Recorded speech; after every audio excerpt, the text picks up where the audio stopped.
Hail and welcome, everyone. Welcome back to another Random Heathen Ramblings podcast. Let's get into it.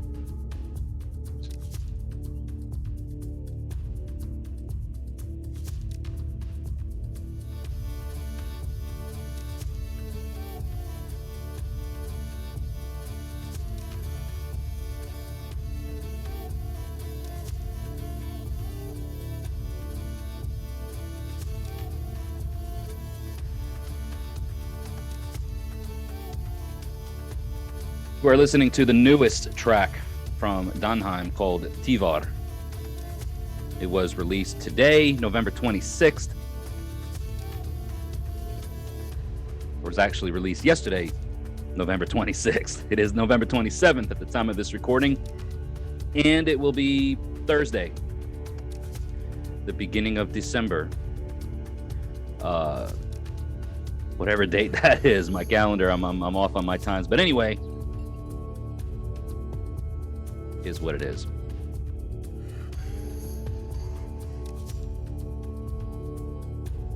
It's an awesome track. I'm loving it.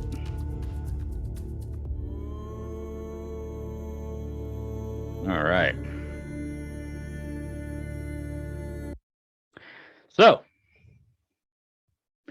once again, hail and welcome back. I, as you noticed, was off for a couple of weeks. Visiting some friends and family in the wonderful state of North Carolina. But we are back now, the 4th of December. Here we are on the 4th of December. First podcast of the month. And we are getting close to wrapping up season 2 of the Random Heathen Ramblings podcast. So to all of you who have been faithfully listening, watching, whatever, thank you so much. And if you are new to this podcast, my name is Jesse. This is a Midgard Musings production. You may know me from my YouTube channel of the same name, Midgard Musings. So this is just another means of talking about heathenry related stuff. Germanic paganism, Åsatrú is a term that gets used a lot to describe this faith, this religious observance. And so this is what my channel is about, and this is the podcast is very much random in its nature, and we've got some really fun guests and brothers of mine actually. Now if you've been watching my podcast for any length of time, you should know that Dingo is my Gothi. He's my Gothi and one of the founding members of our tribe here in Middle Tennessee. I've alluded to and spoken a bit about our tribe, but we're going to be talking with him today. We're going to have Patrick, our law speaker. Him and Patrick have been friends for 20 some odd years, I think. And we may also be getting a guest appearance from Dingo's daughter, Kaya. So before we get into all that, I want you all to please, if you have not yet checked out the show notes of the podcast for all the ways that you can, support Random Heathen Rambling, support the podcast, support Midgard Musings as a whole, there will be a Linktree link that you can go to for all the ways that you can support. So please be sure to follow me on all of my social media, which right now includes Facebook, Twitter, Instagram, and YouTube. So like, follow, and subscribe to those platforms if you are so kind and wouldn't mind doing so. That helps greatly. Also, be sure to check out anything else that's down there, which includes, you can buy merchandise. There's Patreon, become a channel member. I know I've talked a lot around restructuring or refiguring some of the perks that channel members and whatnot get. It's just been there's been a lot of me time that I've needed to figure out things with my life, and we're going to be talking about that on today's podcast a bit. But suffice it to say, it's out there. The Linktree link is in the show notes or down in the description if you guys are watching this on YouTube. Be sure to check it out. and support Midgard Musings in any way that you see fit. If you do want to call in to the podcast and have your voice heard on the airwaves, that number is 615-671-9832. You can call and leave a voicemail, and we will play your message here on a future podcast episode and see what it is that you're talking about, see what questions you may have, what thoughts are on your mind, anything that you just want to share vocally, verbally here with us. We would love to hear from you. So the phone lines are always open. Just call and leave a voicemail, 615-671-9832. Standard data rates will apply, I'm sure. But let's go ahead and welcome in my Gothi, Dingo, and the our law speaker, another brother of mine, Patrick, and probably his Dingo's daughter, Kaya, for this episode of Random Heathen Rambling. So let's welcome them all in now.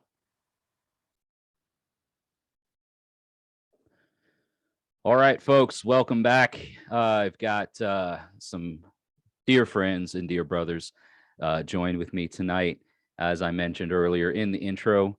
Sort of an intro. We didn't even hit our Midgard Musings intro, but anyway, welcome to the podcast. You guys know him. You guys love him. Dingo is here, and then we've also got, for the first time ever, and hopefully not the last time, our law speaker, Patrick. So Dingo and Patrick, welcome to the show. Yeah, definitely. So you got Dingo, you know him. He's the dark haired fella, and then you got Patrick that's, chilling in the beanie and in the outdoorsy hoodie. That's not even a word. It's an outdoorsy hoodie. Just look at our ambient project deck truss, where it's dark and light. Yep. Dark and that guy. So before we get into today's show, ladies and gentlemen, let's kick off the Midgard Musings theme, song, music, whatever, and let's just get into it.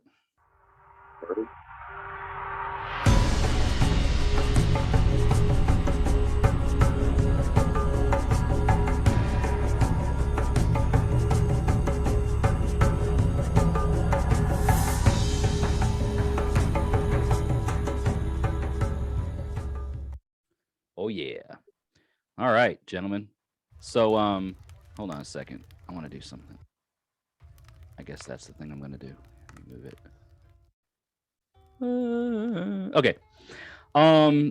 So yeah, guys and gals out here in the world, Dingo here and Patrick are brothers of mine, and I've talked a bit about what that whole thing means in terms of familial titles.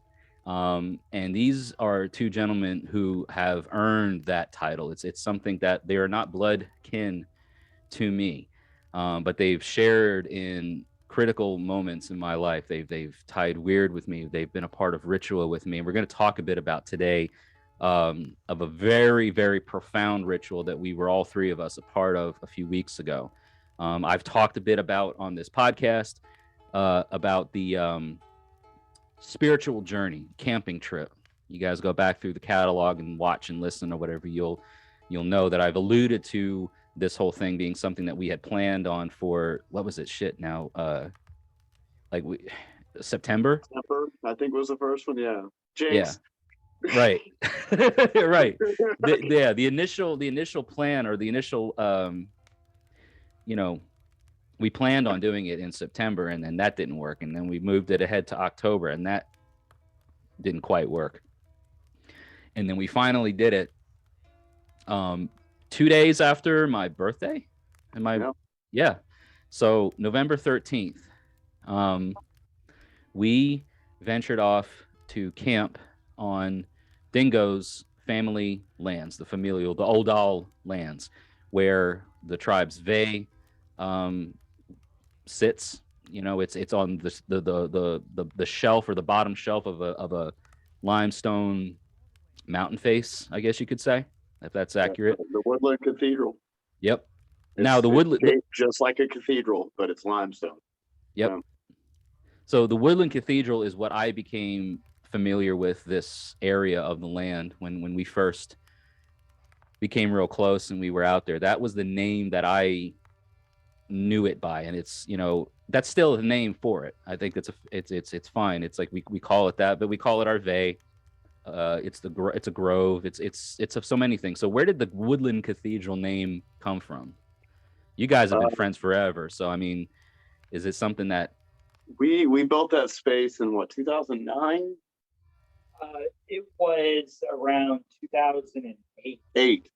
that it became officially consecrated as the main space. We had a space prior to that was at another residence, but with events that transpired, it just didn't work out. Right.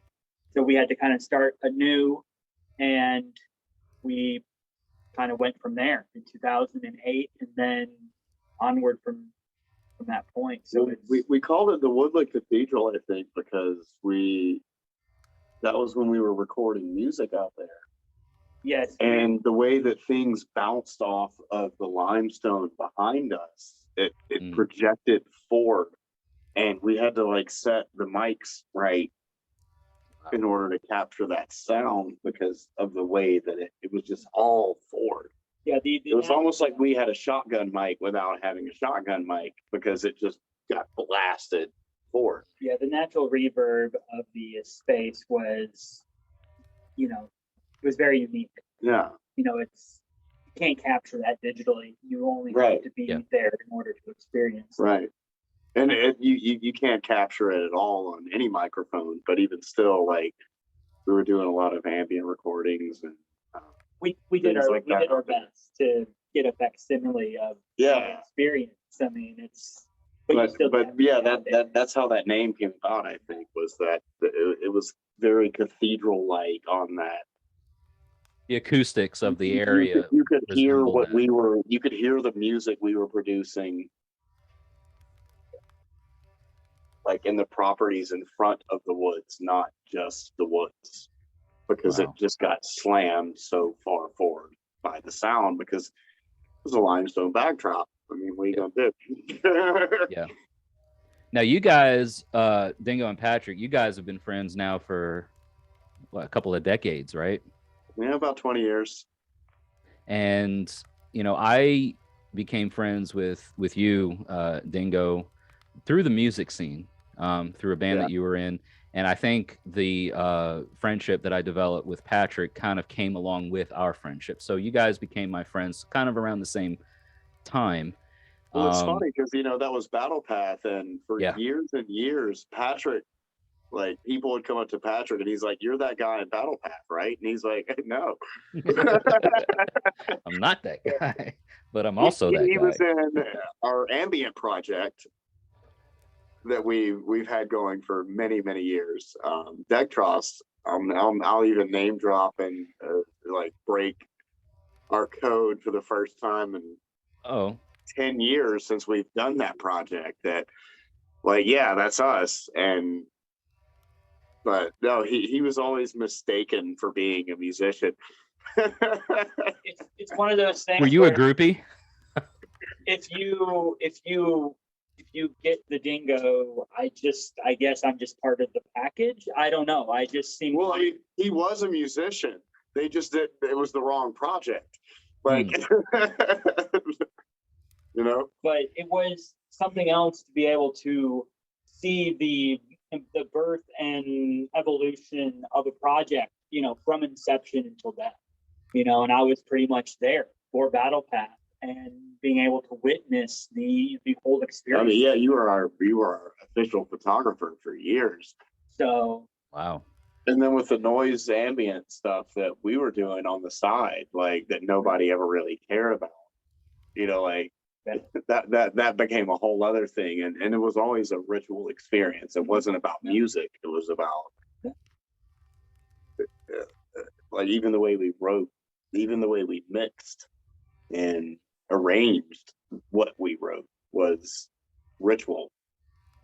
It was ritualistic in nature, which is really phenomenal. Thinking, like, hearing you guys talk about it and knowing the friendship that way things started with Battle Path, and how our friendship has grown, because it didn't start with heathenry. It didn't start with anything like that. It started with music, and we established a friendship based on a mutual interest in this style of music and the scene and that sort of thing. And then we've maintained our friendship and we've grown into a brotherhood and now a tribe. And so, you know, you talked earlier moments ago about, you know, kind of like dropping the announcement of Degtrus and this is us and we are it and it is us and all this kind of stuff.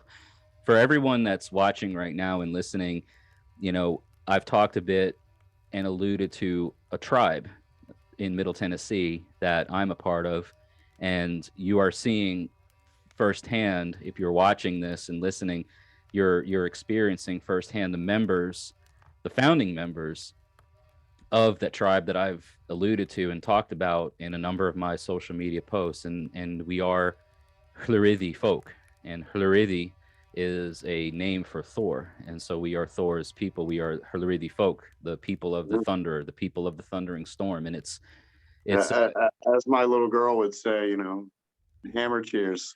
Hammer cheers, man. Matter of fact, since we're talking about tribe, before we get into the real meat and potatoes, while we're talking about tribe, go ahead and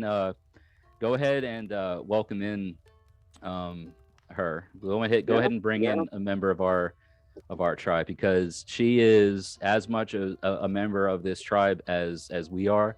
And she's been a part of ritual. She does her thing. She says her piece. She does it her way.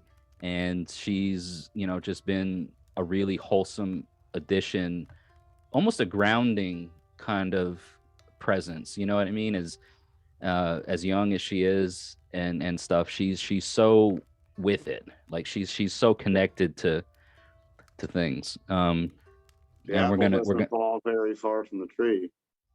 Yeah, this is true. So she's gonna come on here in just a second. But you know, Hlórriðifólk is the tribe that I've been talking about and alluded to over time, and we are Thor's people. We are people of the Thunderer. We are the people of the thundering storm. And so everybody say hi and welcome to Kaya. Sit down if you want. Hey, Kaya. Hi. Welcome to the show. You got your hammer on, girl? You gonna do a hammer cheers with us? There There it is. Yeah. There it is. Awesome. you Awesome. go. So how are you? What have you been up to? Well, I've been hanging out and I've been playing with my baby lad that I got for my 5th birthday, and I've been having a really fun time. Awesome. I miss you. It's been a while since we've seen you, or I've seen you. It's been a few weeks. So you doing okay? The last time we watched Hook together, right? Yep. And the last time you spent the night. Yeah, Yep. we watched Hook together. You know that movie? Remember Bangarang? Hooray. Yeah. Good stuff. But we were just talking about you a little bit and saying how much of a part of the tribe that you are, you know, and what that means is, like, you know, family. Tribe is family. Tribe is what family means. And you remember, I don't know if you remember, but you know how you've been out there in the woods and over here at my place when we've done, you know, little rituals and we had a fire and stuff, and you've always been right there, a part of it. You know, you do your thing with your wand, and you're a big part of this family. So I wanted to say thank you for being here tonight and you know, saying hi to everybody, because we're talking about all kinds of cool stuff and you're a part of it. So it's good to see you. Same here, Jesse. Same here. You want to go get your wand and show everybody? Yeah. Okay. Let's see that one, because we talked about that. You know, we talked about putting that the way Kaya does her her ritual, you know, when she's a part of it all. And that wand, you made it, right? Yeah, I made that. Yeah. Yeah. But she does it her own way, and even though we have our way, she has her own way, and I appreciate that. That's good. That makes me a proud dad as a magician and Gothi and dad as well. does it nice. She carves her own path. That's what it's all about. It is. It's about feeling that life energy around us. So here's Kaya. She's going to show us her wand now. Yeah, there you go. Ooh wee. You've taken that camping with you. You've done rituals with us. What's it made out of? It's made out of wood, and when you dip it in oil, it actually makes it. Hold it up again. What kind of wood? Do you remember? I can't remember. It's been a long time. Juniper. I know you can hold it on like this wherever you go. That way you never lose it, right? That's important, you know. What you do and the way you do it, what it does, Kaya, is it helps secure good things for the family and for the tribe. It's something that we call luck, you know, and the little things that you do and the way that you do it is it's like adding water to a pot, and you're adding good water to that pot, and you're making the pot filled with good water. We talk a little bit about the well or a web, and we talk about different things that are, you know, very common in the way we talk about them, but in frith. Yeah. You know, so those little things that you do, the way that you do them, it helps maintain and control luck and good things for not just you, but for everyone around you, and all of us included. So it's very special, and we're very fortunate to be a part of all that. Yeah. You know. So throw them horns up. Yeah, give us some horns. And double one.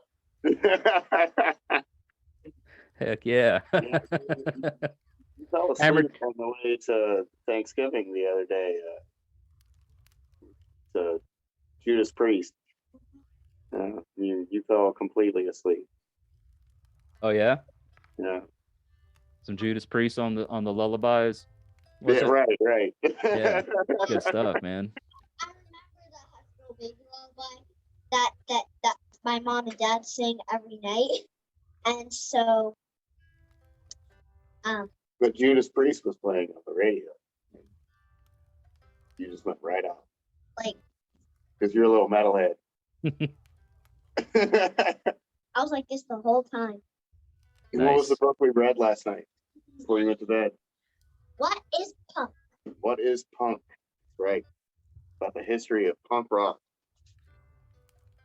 You got to learn about the Misfits and Bad Brains and Crass. And also, we got to listen to the songs that's in the book. Like, yeah. Hey, oh, let's go. Yeah. All right. Yeah. Yeah. The good stuff. You got the man. Sounds. Yeah. Awesome. There's passion in all that. There's feeling in all that, and people are saying things that from the heart. You know what I mean? They're speaking from a place of experience, and they're talking about things that mean something to them. You know? That's how you always talk. You always talk from the heart. Mm-hmm. You don't know any other way. You're like too much like me. You don't know any other way to speak. just from the heart, all of it. No lies, no nothing. Just straight up. Yep. Well, it was really great to have you on here, Kaya. Thank you so much for showing us your wand and introducing yourself. But yeah, everybody that's watching, listening, you know, Kaya is as much of the tribe, as much as part of the tribe as me and as Patrick and as Dingo here. And you know, yeah, this is the future. You're looking at the future of Hlórriðifólk. She's our Volva. She's our yeah. Cirrus. You know. I tell you what, there's been plenty times when Kaya talks and I just shut up and just listen, because I'm like, what is she trying to say, and what can I learn from about this? You know what I mean? No lie, like that's from the heart. That's real talk. Oh, easy. Oh, see, came out from India. Hey. Seek help others. But yeah, the future of the tribe is with our children, and that's something that as we get into this podcast and talk a bit more about the future of the tribe and some of the tribal experiences that we've had recently, that didn't include Kaya, but included the founding members and the ritual aspects of things that kind of got us into this newly like a new refreshed frame of mind, or a new and refreshed perspective on the world around us. And a lot of that just has to do with preserving and maintaining and giving our children the future to experience. Yeah. It's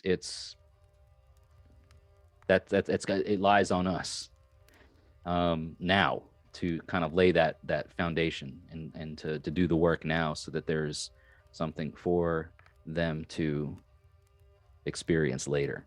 We gotta be better for the future.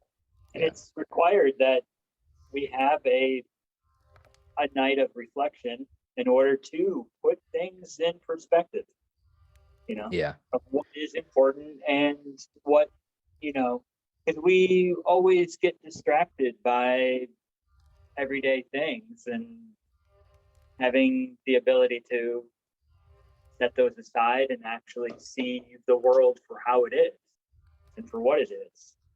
It's nice. Yeah. The world for how it is, what the world is. It is lost in our frames of mind so often. And I did just want to share with everybody and let everybody know, right? So Dingo. Bye. I Thank you, was Kaya. ready to go back in. So All right, Kaya. Yeah. say bye, everybody. Bye.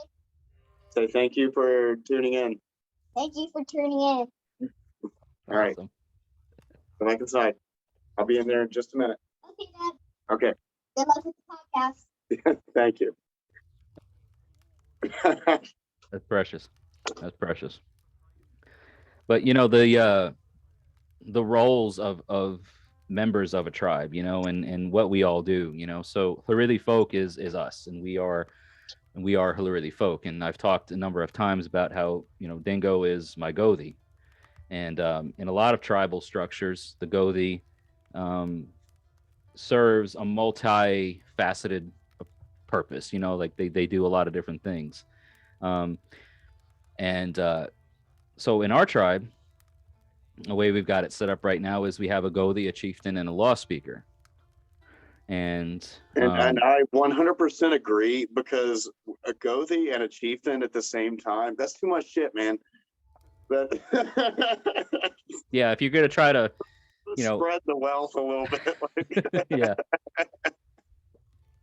Well, I think the Gothi role has a very specific approach. It's like the chieftain and the Gothi are, I think, the reason why a lot of tribes encompass a chieftain / Gothi role and put it into one is because of maybe resources or lack thereof. Right.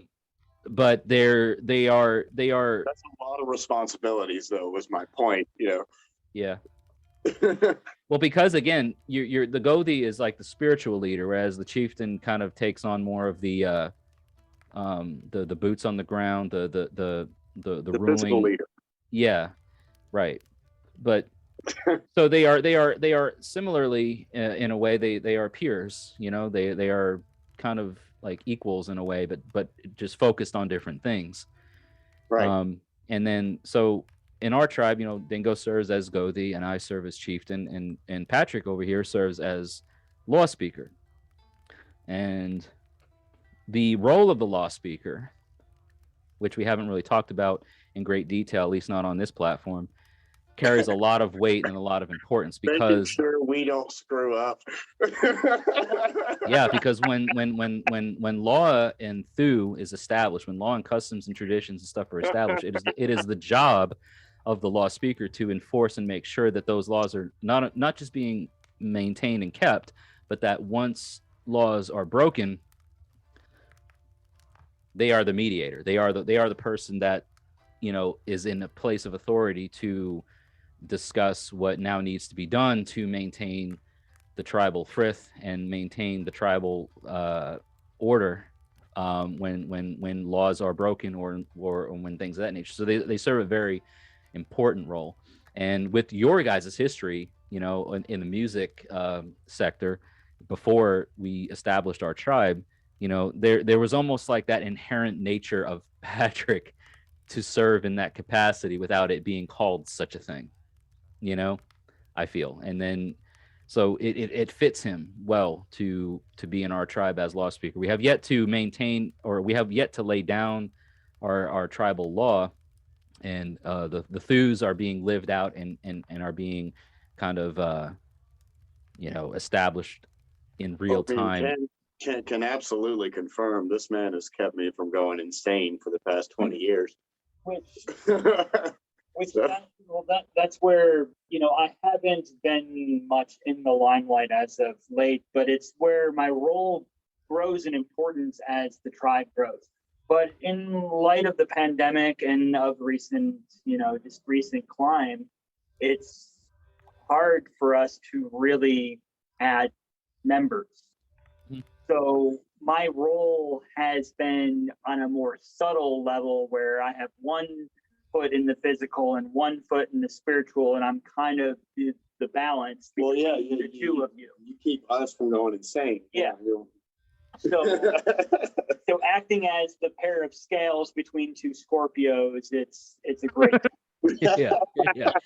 Which, by the way, I'm a Scorpio. Dingo's a Scorpio, in case you hadn't noticed. I'm a double Scorpio, and I have a Gemini in between, and so that's even more insane because I have two Scorpions fighting each other at all times in my mind. And that's just a weird psychology to deal with. But and fortunately, I'm a Taurus and able to handle a good deal of get that bullheaded strength. Well, Kaya, earlier today, Kaya got really mad at me because she's a Leo, Scorpio, Taurus, and the sun, moon ascendant, and so it's just like hard-headed. Yeah. The whole Hati and Skadi chasing the sun and the moon, that whole dynamic thing, trying to swallow each other. Mad at me because I said you're being bullheaded. I'm not bull. Don't call me a bull. Okay, well, you're just being a roaring lion. I'm not a lion. Okay, well, you're being an ornery scorpion. I am not a scorpion. Okay, fine. Like, there's just nothing, Whatever, you just are. Yeah. And we just are, and I want to go back to the whole ritual experience a few weeks ago that we came to find ourselves in. We just are, and we are not what we think we are from most of the time perspectives. We are so much more than what we are, and we are not the things that we thought we are in that way. It's so, I mean, I was a bit like, during that whole ritual experience, I went into madness. The law speaker Patrick over here went into death, or at least the throes of death, and Dingo was sort of holding the chains between the two of us and reeling us in and keeping us from going off the deep end, as it were. It was I took his role for a minute. Yeah. While I normally would be in between the two, I decided to take one for the team for sure. Right. Just go into the depths of hell. And you're over there like, how do you do this all the time? And I'm over there like, how do you do this all the time? And that's hell with one L. Now that is not that Christian. Yeah, but like, not hellfire, but just hell. We've known each other for 20 years. We grew together on that night because you took on my role and I took on your role, and neither one of us could really get how difficult it was to be each other. Yes, but it's fortunate that we have had some experience prior. Yeah. Otherwise, we would have definitely been a freak without a paddle. Yeah. Like, it would have just been like, I'm sorry, we're just. Yeah. And then this guy over here was just going into complete Odin madness. Oh yeah. No, I am not apologetic when One I of say the most intense rituals of my 20-year magic I'm experience. just glad we didn't have a rope. There was no rope involved. nope. Nope. And the really interesting thing was I want to talk because like I talk a lot about Dingo and how, you know, like he's been on the podcast, he's been on the channel. We talk a lot. And he's been a very important part of my life. Patrick, not so much. But that night, him and I connected in a way that at first seemed very, I don't want to say volatile, but it was like I was called out.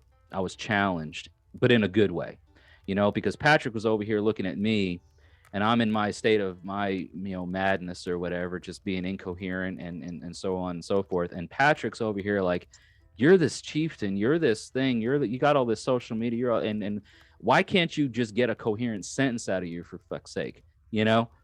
And it was like that. It was like we kind of got real with each other. Him more than me. I was in a state where I was just kind of like,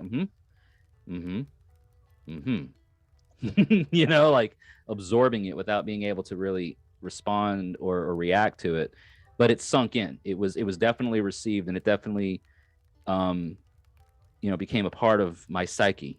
And I was able to retain the things that he said.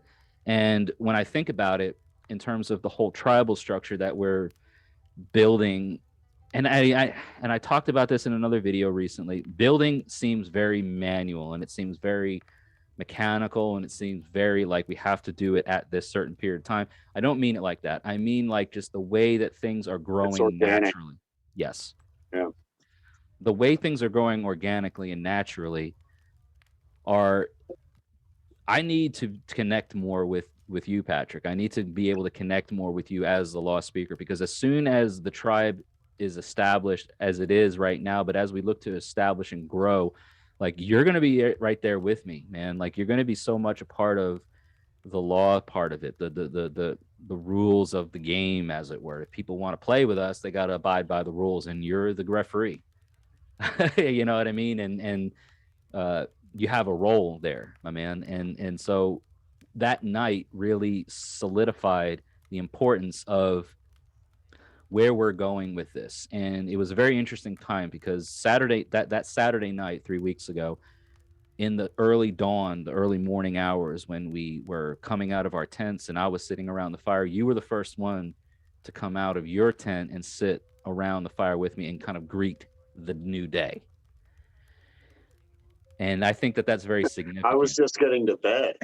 I was just Yeah. getting to sleep when that happened. And that's kind of the weird thing, is it's like you guys went to bed and I tended the fire. And as soon as I went to bed, you guys woke up. That, yeah, there was that cycle of everything. And there was always tending to the fire, so to speak, you know? Yeah, and I do want to call attention to something that I remember you saying, Dingo. You know, before we went into this ritual, you were like, titles mean nothing. I am not a Gothi. You are not a chieftain. He's not a law speaker. We are nothing. Titles mean nothing. We just are going to be ourselves, and we are going to be us. And things are going to happen that we can't necessarily control. And we did a rune draw. We did a rune pull at the beginning of it. You know, Dingo, you draw Sowulu. Yep. I drew Elwaz. Mm-hmm. And Patrick, of all people, drew Hagalaz. The best rune ever. Which is normally mine. It was on Right. my balcony for a year. Right. You know, I see And Hagalaz and I'm like, all right, so it's going to be game on tonight. It's going to be one of those nights. Sort of thing. But the way, and I was like, you know, guys, we're going to, and it was a very, the whole ritual experience. We drew the runes, but not only did we draw the runes, we painted the runes on our foreheads with oil that my wife had made. So she, even though she wasn't physically there, an essence of her and a part of her was there as well, because she made this oil with a bunch of different cleansing oils, and we painted the runes on our foreheads. And I said, guys, we need to think about these runes as we go into this ritual, and we need to And it's like we didn't even have to think about it. They just were, and they existed within each of us throughout that night and throughout that ritual experience. You know, Dingo, you were kind of that beacon of light. You were that you know, if we got lost, we knew where to go. And Patrick was facing a storm, and I was, in my own way, in my own madness, you know, kind of being this team player, as it were, between different parts of it all, you know. And it was very, I don't know, it was very holistic. It was very, like, you couldn't have planned it to be anything different than what it was. It was so organic, and it was so holistic. But on a non-serious note, you did add some comedic relief where there was necessary relief needed in serious moments where I'm just like, all right, this world is quite absurd. It's going to be okay. When I just run up where and I just go mesothelioma, you know, like what the hell is even that, you know? In the middle of a serious ritual, and you have to go and say of all things. Mesothelioma, yeah. It's just, it's great. What happened? Like, where did that even come up? Why did that even come up? You know, I you know, it was just everything from the night, the day leading into the night, and then the night leading into the dawn. You know, the whole ride was such a important part of, I think, us as founding members of a tribe to seek the future of the tribe. You know, we learned so much about ourselves and lost a bit of ourselves. Not lost in a bad way, but like part of ourselves literally died that night. I felt that my ego died. We didn't need those anyway. Yeah. Stupid egos. We didn't need those pieces anyway. It's fine. Certain attachments and thought loops and constructs that we felt claustrophobic around just kind of dissolved, you know, and that ability to be able to just kind of have, you know, a baseline, you know, a reset. Well, you know, and something that I said in the tribe chat a couple days afterward, that something that Patrick and I are very, very experienced with in our magical endeavors, invocation, invoking the gods, becoming a god or an aspect of a god, depending on which god it is, because it gets weird. But we invoked each other rather than a god, and so we became one entity with three heads. Yeah, and it was it took a bit to kind of. It was strange. Yeah. Oh yeah, it was very strange because I remember parts of that night that the gods didn't even mean anything to me. Right. They were. I was connected to something deeper than even the gods. It was like a primordial connection to the existence of the world around me. Yeah. Connected to the roots, to the stars, from the roots all the way up to the stars. Oh yeah. All of it. Yeah, from the earth to the sky, from the sky to the earth, and then just everything around me was so much more illuminating, and it was so much more living than I had ever perceived it to be.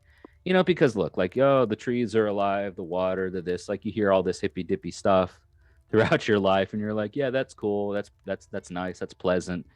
But man, when you're in it and when you're feeling it and when you're actually a part of it, when the breath of the earth is one with you and you are one with her, that's like the gods. What gods? Like, right. I don't know. It was so much more primal of a feeling, and I felt that between you guys. You know what I mean? It was almost like there for a moment we weren't even ourselves. It was the pronouns and stuff that were used to communicate between us, and the sense of connection between each other was beyond just listening, talking, and Why whatever. are It you was in like, that silly man suit? yeah, the hell, this breathing, this whole breathing thing, it's stupid. I hate it. Like stuff like Right. that. It's like, wait. This is not This is so what cumbersome. life is. It's so awkward. Life is being, and like it's always been interesting to me as a practitioner of magic over the past 20 years of like what's the key to life, like, oh well, you spent so much time focusing on this, what's the key to life? Live. It just is. That it just live. That's the key to life, is to live. That's the purpose. You live until you can't. And when you can't, then you're gone, and who cares? But until then, live. Well, you move on to the next stage of life. And another thing too, man, was like the whole perception of, and this is going to get into some other weird stuff that we probably don't have time for on this podcast, but time, the perception of time. And when, because look, we hear about, oh, time is a construct, time is an illusion, time is a this and that. But I'm telling you right now, folks, time don't mean shit.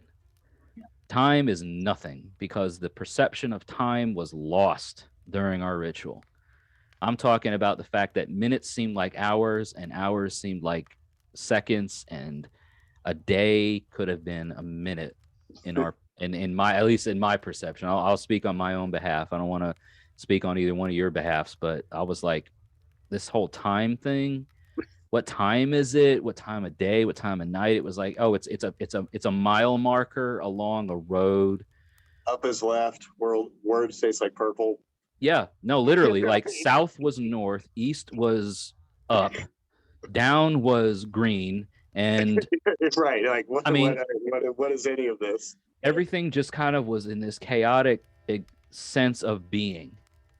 When you're in the throes of a storm, you have to just go with the storm and just know that it will end or move on in some way or form. A lot of veterans who are in the midst of combat have very much a similar experience, where their whole sense of time, certain engagements might feel like hours, even though it was minutes, but it's just because they're so caught up in the maelstrom, that they just yes. Yeah. Let's talk about a storm for a second. I just want to put this out on the screen. Let's talk about the space between. Is that where you're going? Yeah. Yep. So I'm showing you guys the Hagalaz rune, and this is an elk bone rune made by our good friend J.M. Olofsson, Fjallvatir Workshop. I've talked enough about him. If you guys don't know, just check some of my past videos and stuff. But Hagalaz, he asked, do you guys want do you want one bar between the two stabs, or you want two? And I was like, let's go with two. And this second bar, you know what I'm saying? Like that space between, that blank space between, what do we talk about that being? It was like the eye of the storm. Yeah. There's all this crap going on around that. It's complete madness around that, but that space is there's a. It's like the pit stop, or the pit that of was the your in that night. Like it's a calm, but not really. Well, it was not. It was not so much a calm, more as a place of reference. It was the only place of reference I had. In midst of all of the chaos, I would always feel myself drawn back to the eye. Like, but it's not exactly a calm, more of an anxiety than a calm, right? Like it was like. Well, it was less nauseating. If that's the best way to put it. It was one where I could at least say, okay, where am I going to be thrown next, and in what direction? Yeah. Because in a lot of the eye ways, moves. Yes. The eye moves with the storm. It's not a stationary point. No, if you don't, if you, it's not at all. Yeah, because if you stay put, you're gonna fall outside of the eye, and you're gonna get. See, and that's where the two bars of the Hagalaws, when you're dealing with frequencies like in transmission on cables and wires, it's never going to be dead center. And they hope that it's not going to be too tall or too low. They always try to hope for the center, but there is the fluctuation in frequency of it all. And we can just hope that there won't be as much noise, there won't be as much static, and that we can get a clear signal. Straight path. Straight path through it. Yeah. But it just Then you end up going, but then up is left. And so you end up just going weird directions, right? Yeah. I'll tell you what, man. I'm glad that Hagalaws was pulled in a way, because the feeling within Arve that night was very tumultuous, if that's the right word. Because I would go from point north to south, and all of a sudden I'm like, I'm in the west. Mm-hmm. And it was like a friggin' Death Grip song. You know what I'm saying? And I'm like just all over the place, because nothing seemed the perception. And then the next day I'm like, this is it? Like, this area that I'm seeing right now, like, I was here, but it felt so much more. There was so much more going on in the space the night before than what it was the next day. But I captured a perception of that space totally different, and it's going to be totally different going forward for me. Whenever I return there, I'm like, it's home in a way. Like it's so much, like it's so much of a home to me there. But it's like a renovated home in a way. You know what I'm saying? Like, there's new painting on the wall, there's new floors, the furniture's been moved around a little bit. I recognize this place, but it's totally different than the last time I was here. But that's And don't piss off the moon. and that's part Yeah. I'm sorry. I had to bring it up, brother. Don't piss off the moon. It's not a good idea. But that's a big part of the ritual experience, is the growth involved. That you look back 10 years ago and you almost couldn't fathom, you can't even fathom, like 10 years ago, you can't fathom where it is now. But it is. Well, is that space? I mean, is the Woodland Cathedral the same place now as it was in 2008? No. No, not by any means. Exactly. And it has been, it's like It's been renovated multiple times. Yeah. We've had entire. It's almost like incarnations. It's different incarnations of We it. had a pit for a while. Wow, I can't believe I'm bringing that up. Right? We had a pit for a while. Yeah. That was basically like a recycling facility, a dumpster, so to speak, where it was off from the henge space, because it is a henge model, but Yeah. it was where you went and put things that you didn't want involved with the group. Yeah. Right. And Is it in the north? No, it was southwest. Oh wow. And I had it a hell of a doesn't time exist trying to get anymore. to north. It If you doesn't remember. exist anymore because there was no function for it, and so we destroyed it. So no But purpose. it was actively destroyed. But that's the one change I can think of very specifically from 2008 that is not there anymore, because we don't have the need for it. And Well, look that- at it. Go ahead, Patrick. I was going to say, and that's where, from 2008 to 2010 to 2012, I've also added necessary layers to the space as well. Well, and Daniel has as well, and Yeah. and that's somebody that has never been brought up in a public aspect, but Daniel has as Wormo, good old Wormo. He's put up barriers like mad out there, Really? And you can't get through them unless you know how to. I mean, I need to if get you wanna might talk need to about, get him like, in there. ritualistic experiences. That guy has like put up some insane barriers. But it was only because he was looking out for the overall welfare of the tribe at that time. Yeah, You know, it was, he was kind of our law speaker yeah, in that group. he kind of, you know, He kept the peace. he tried his best to take the peace. Yeah. Well, I mean, outside factors made that even weirder, but he did.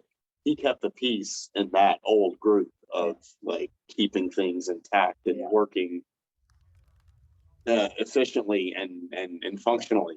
Period. Was And it was it that's, I was going to say, you speak of the old group.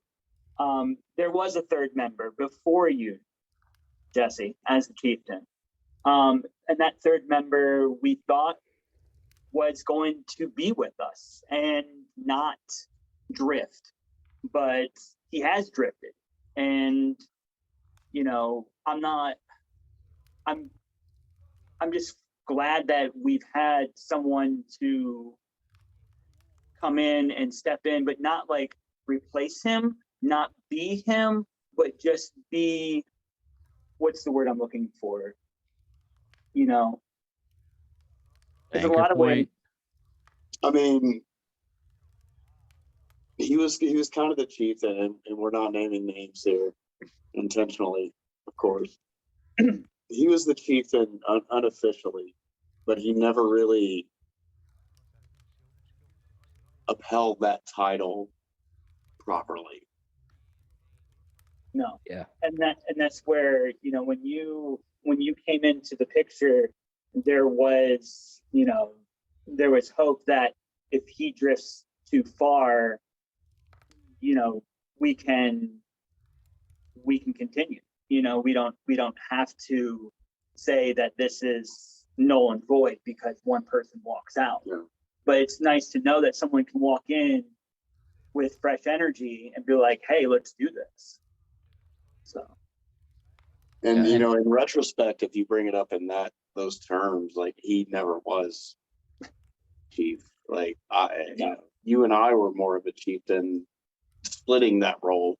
well, I guess where my thoughts have been going with that is that when in the old group, I was always in the South and he was always in the North.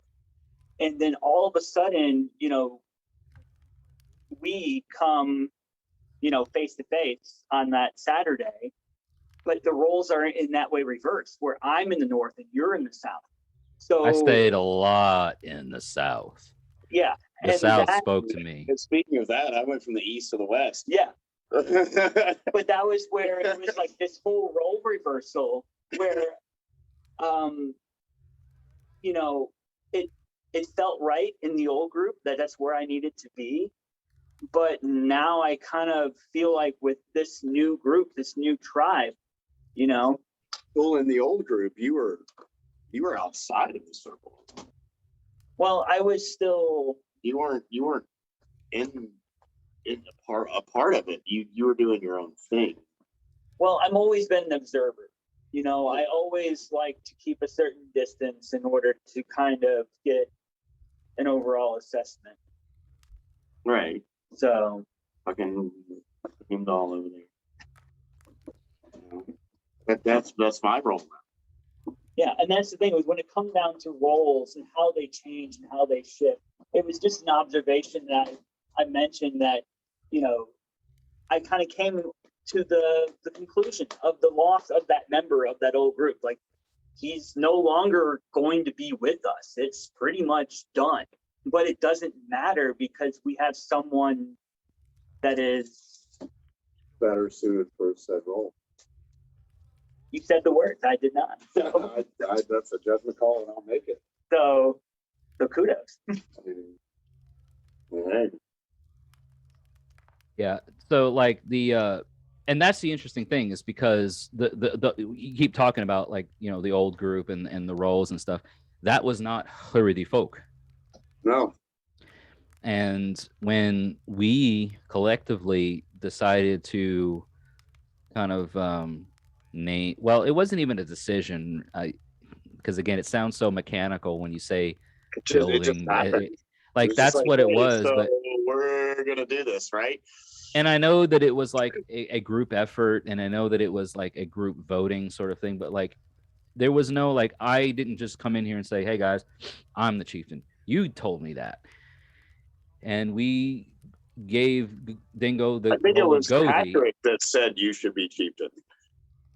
but it was a vote. You know what I mean? Yeah, exactly. It was like, it wasn't. I'm pretty sure it all started with this guy over here. He was like, no, that guy's the chieftain because he's good at that.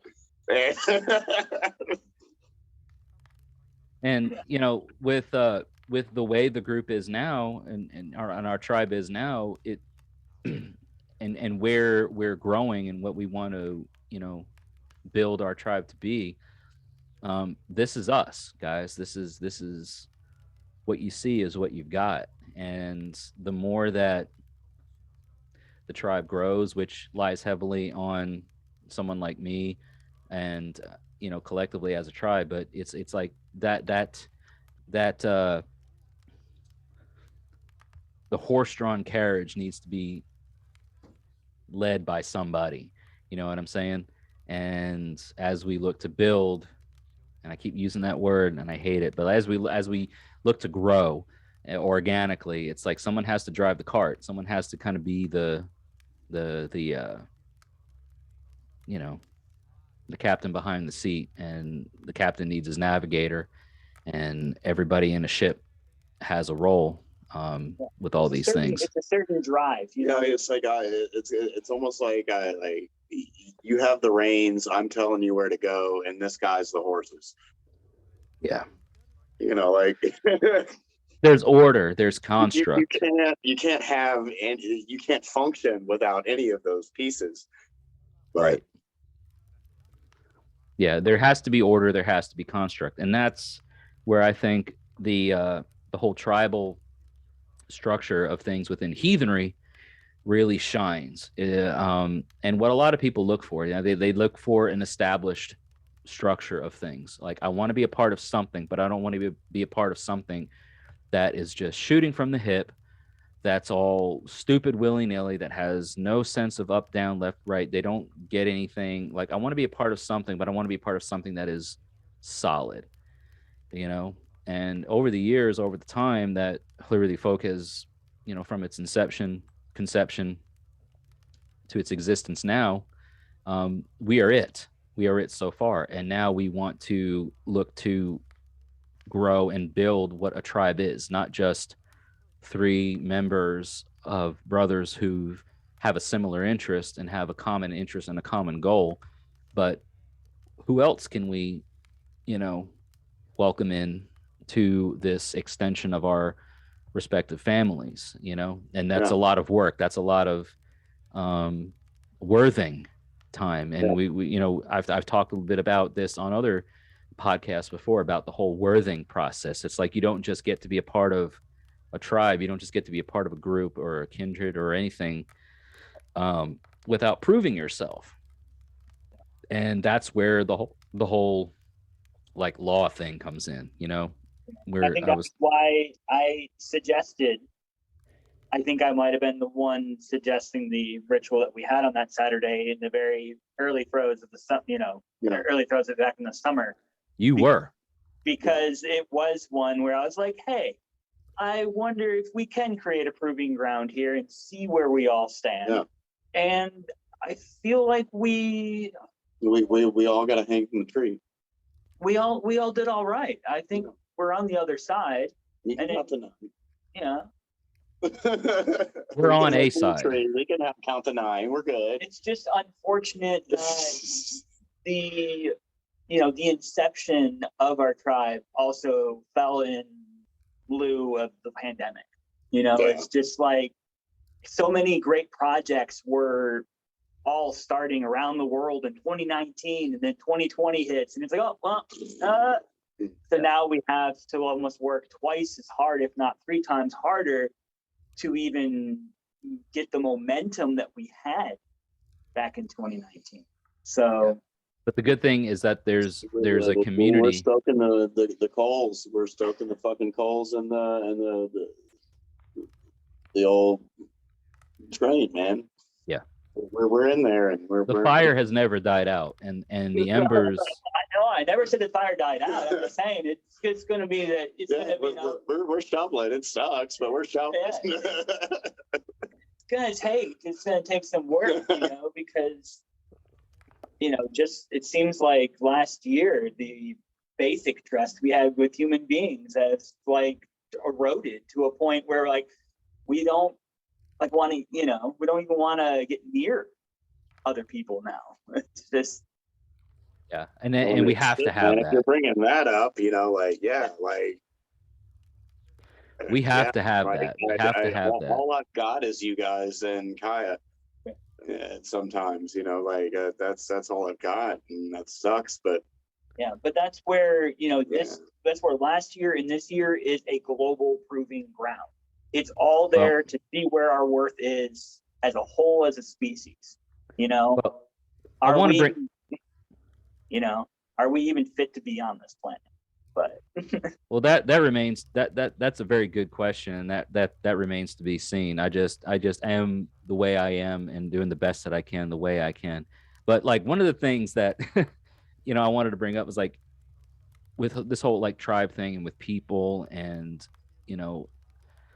interacting with people and the pandemic challenges and whatnot. We're here now. Those fires never died. We've stoked the fires and we've kicked the tires and we've kept things at least alive to the point where we're still here. We're still doing our thing with the three of us, and we're still maintaining the integrity of Hlórriðifólk.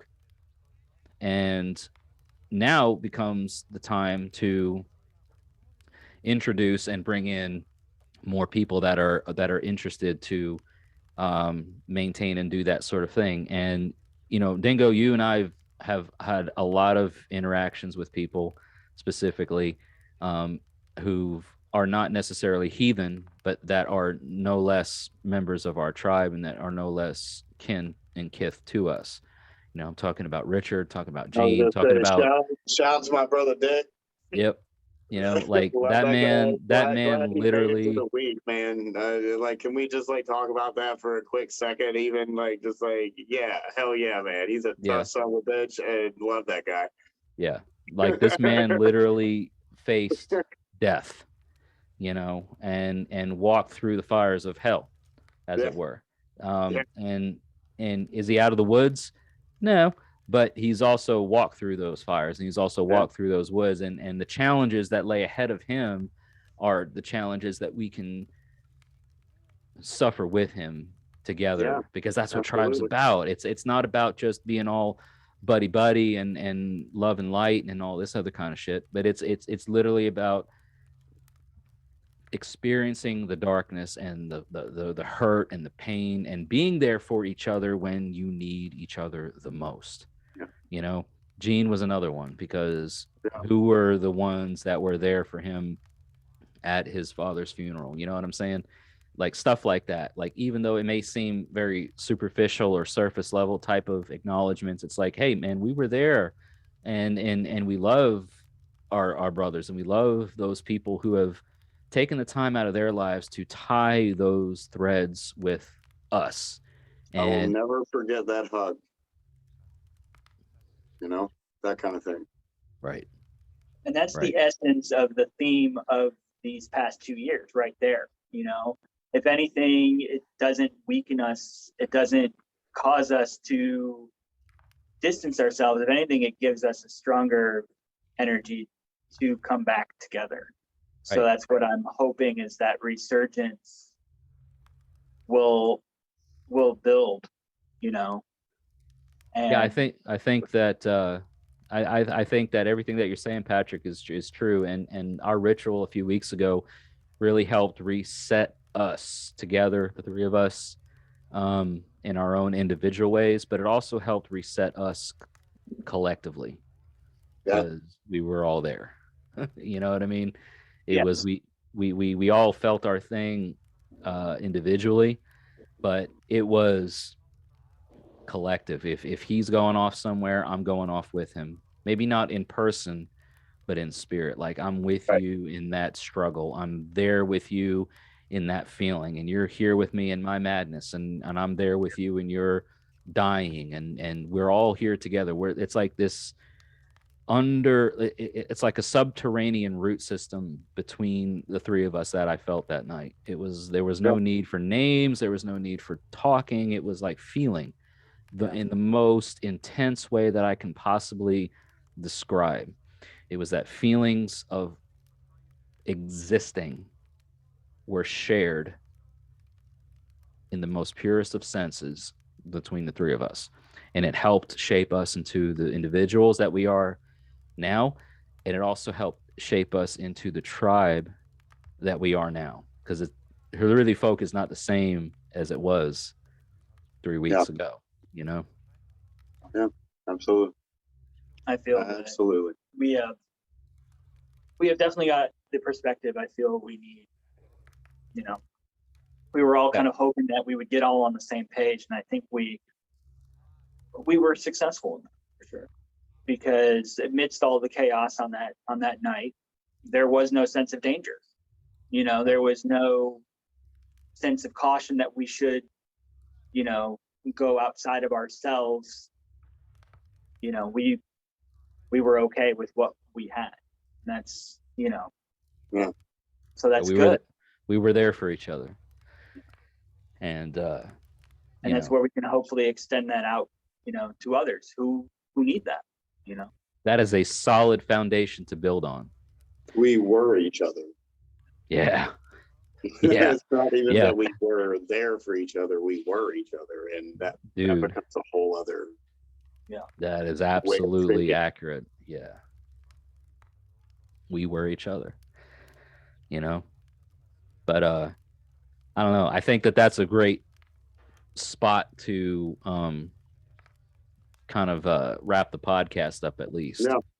You know, because there's just so much to even talk about further. But you guys, we could go on for hours, but yeah, we could. But it was a tremendous opportunity that we shared with each other. We were each other. We became each other. We are here still now to talk about it, and we've got a good, strong foundation to build on, I feel. And so for everybody, you know, listening, watching, whatever, like Hlórriðifólk, Middle Tennessee, we don't have like an online presence per se, but more to come with that, because we live in a. You got a friend in me. Absolutely. Absolutely. You know, we live in the digital age, man. We live in the information age. And so a lot of the way people connect and a lot of way that people learn about things is through platforms, social media, et cetera. But it's the real deal. It's the living with each other. It's the existing with each other. It's the sharing of moments with each other that make up tribe. Yeah. Real tribe. So I want to say thank you, Patrick and Dingo. If you guys want to hang out a little bit before we end this call, but for all the podcasts and YouTube and everybody listening, watching and stuff, this is us, and this is, I think, as much of an organic experience of us that you'll get in this way without experiencing us in real time, because there's not a whole lot of difference between us. That Kaya made and all. Yep. This is usually my background for podcasts, and it's Kaya's rainbow wall, and I want to give a quick shout out to that. That, you know, it's like she did this. She spent time on this. She made this. Yeah. You know, all of the life, all the living, all of the thought, all the colors, all the colors. That's a family joke. Not that any of my family's going to watch this, but all the colors. All the colors. But we do. We're definitely the tribe to accept and welcome in everybody and anybody, and as much of this tribe that everybody that's listening, watching wants to experience or see in the Middle Tennessee area specifically. More to come. More to definitely come. You know, there's been a lot of good that's happened over the last month or so, I feel, between us collectively and us individually. So there's definitely more to come with that. But yeah, I want to thank you guys for coming on here and you know, talking a bit about this. This has been a lot of fun. So for everybody that's listening, watching, as I mentioned earlier, all the ways that you can support the podcast and support the channel and everything like that, it's all going to be posted down in the description or the show notes of the podcast. So click the show notes, follow the Linktree link, check the description, blah, blah, blah, blah, blah. Share, like, comment, and subscribe, the whole social media bit. But until next time, and until we all talk again, hail to you all. Stay safe out there. May your hearth fires always continue to burn bright. And we'll see you in the next episode. So have a great night, everybody. Love y'all.